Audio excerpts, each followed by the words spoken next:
Asante mara tena wakongomani wote wanaopatikana ndani ya Kongo na nje ya Kongo, na wasalimu katika jina la Yesu Kristo mwokozi wetu. Pia anayestahili kupewa sifa na shukurani ni Mungu peke yake. Ijapokuwa matatizo ni mengi, lakini na imani ya kwamba Mungu atatuokoa. Siku ya leo ni siku ya tatu tariki 18 mwezi wa 6 2025. Habari tunazo ni habari mbili. Habari ya kwanza ni mapambano yanayopatikana eneo mbalimbali kwa siku ya leo.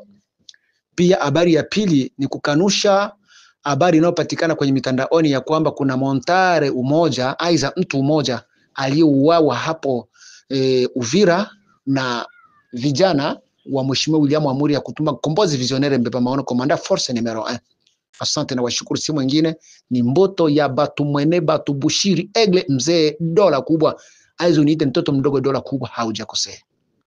Habari ya kwanza ni habari ya mapambano kwa siku ya leo. Wa vijana wamefanya kazi kubwa sana eneo mbalimbali. Kwa hiyo najua kwamba siku ya leo adui alikuwa na charge kubwa sana, na walio wengi wakaaji wa Kongo, wakaaji wa eneo wa mtaa wa Sud Kivu wameshukuru sana kwa kazi ambapo wa vijana walifanya kuanzia jana na leo. Zaidi leo vijana wamefanya kazi kubwa sana. Kwa hiyo sitaongeza, sitapunguza. Wewe mwenyewe tafuta namba ya watu wanaopatikana eneo za Bukavu, eneo za Nyamtende, eneo za Kabare, Walungu na kadhalika, Kalehe. Uuliza habari, wewe mwenyewe utapata uhakika wa mambo. Usije kusema kwamba dola kubwa anakuaka anaongeza wala anatia chumvi. Wewe mwenyewe piga simu pale uulize kazi imefanyika leo.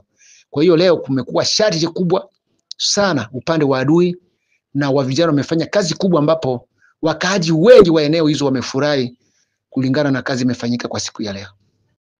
Habari ya pili ni habari inayopitika kwenye mitandaoni ya kwamba kuna mwili usiokuwa na uhai umeogotwa hapo Uvira, kwenye vile ya Uvira, na ina maandishi ya kwamba walioua mtu huyo ni wa vijana wasupavu wa Mheshimiwa William Amuri ya kutuma Kombozi Visionnaire Mbeba Maono Komanda Force.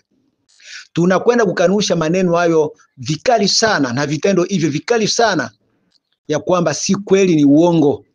Mwili ambapo unazungushwa kwenye mitandaoni unao maandishi ya kwamba vijana wasupavu wa Mheshimiwa William Amuri ya kutuma ndio wamemuua mtu huyo, ni mwili wa montare aliyouawa na M23 Goma juma lililopita.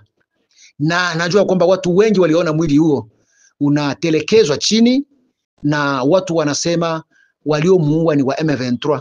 Alibeba wa M23, baadaye kuwatoa mahali walipotoka kufika mjini barabarani, wakampiga masasi wakamuua.